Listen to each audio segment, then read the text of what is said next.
Hello, good day, my glorious families. I welcome you all to today's chapter of the day.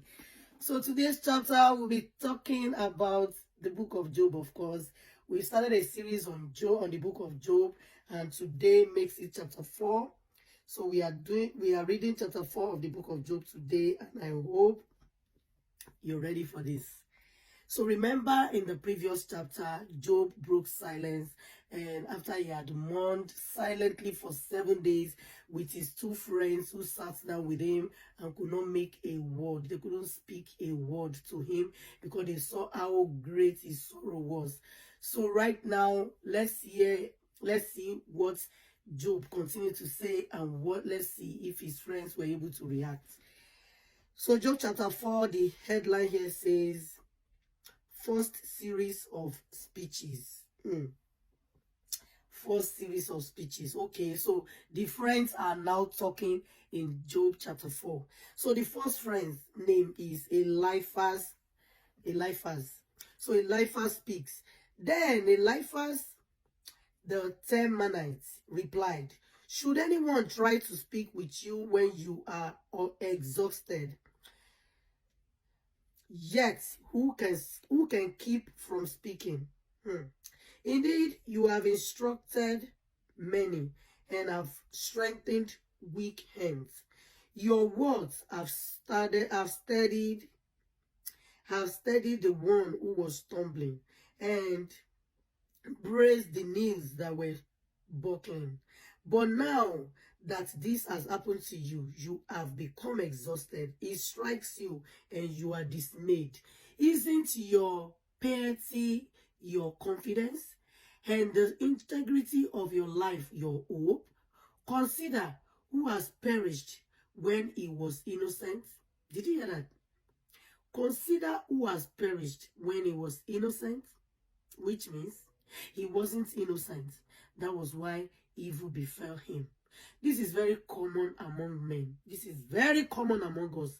When you see the righteous suffer, then you conclude within yourself that yes, he deserves to suffer. It means he had done wrong. He had done something bad. And now, guess what? God is punishing him. But you know what? You yourself, you're committing sin by your own mouth, with your own words, because most times we were wrong. You don't even know if it was God that was trying to allow things happen for him to pass some test. And because you can't just hold your own mouth, you use it to offend God because you have decided to go blame the righteous, whom you think is not righteous, and that is why evil befell him. So let's learn from this. When someone is in trouble, it doesn't mean, and the person is a child of God, it doesn't mean the person has offended God. Sometimes it might mean the person offended God, and sometimes it doesn't mean it. So let's just try to sympathize with them and keep our opinions to ourselves. So let's continue. He says, consider who has perished when he was innocent. Where have you, I'm so sorry, I've been having cold for some days. Where have the honest been destroyed?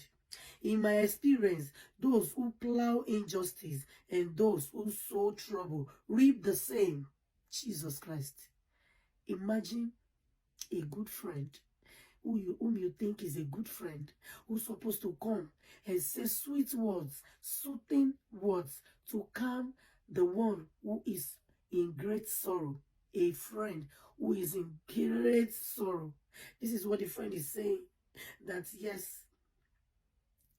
in my experience, those who plow injustice and those who sow trouble reap the same.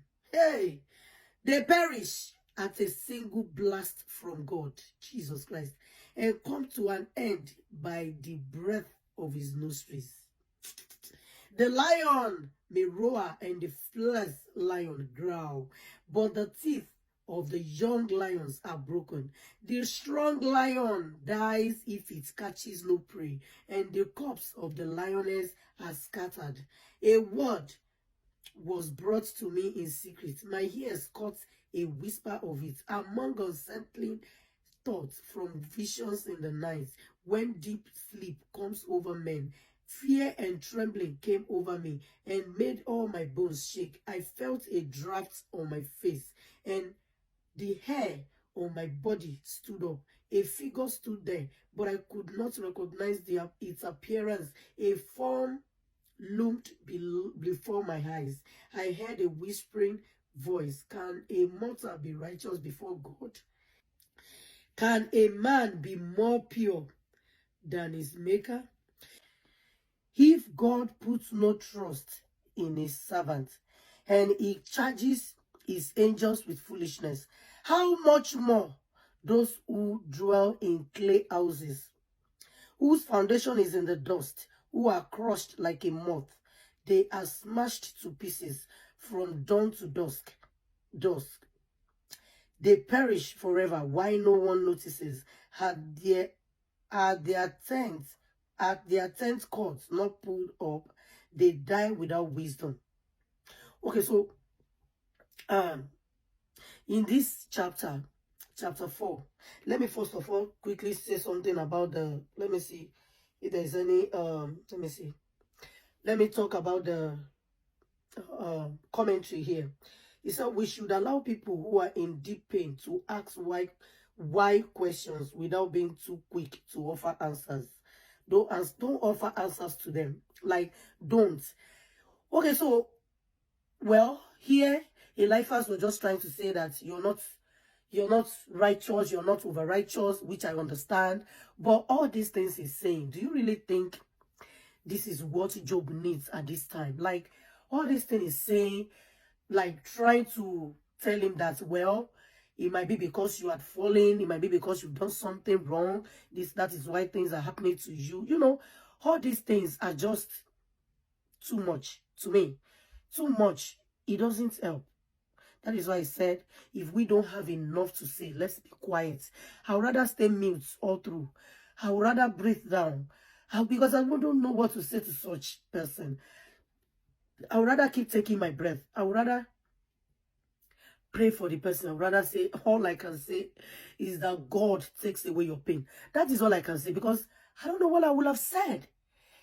Except maybe that person does not have a human feelings. I don't know what I would have said to make that person feel better. I don't know what I would have said. So what I would say, it wasn't fair enough. I mean, whatever Eliphaz said here wasn't fair enough. Anyways, Eliphaz still keeps talking in chapter 5. So let's see how things go tomorrow. So I'll see you all tomorrow. Let's hear more from him. Was he able to say some healing words, some healing statements to help Job out of his tribulations? Because, of course, if you say you're coming to help someone who is mourning, you should be able to help with your words, healing words, not killing words, not words that will tear the person apart the more. Because this person is already broken into pieces and no one can fix him except God. So I will see you all again tomorrow. Thank you for hanging out with me today. I will see you again. I love you all. See you again tomorrow in Job chapter 5. We are still going fast, so I might end up doing 2 chapters a day because I want us to finish on time. I am planning to start another series. I've read the book of Job and I'm happy I did. So it's as if I'm wasting too much time on this one. I'll try and do, maybe I'll do like 2 chapters a day. Let's see how it goes. But I'm not sure. I'm not promising because I'll try. Thank you so much. I love you and I'll see you again. Bye-bye.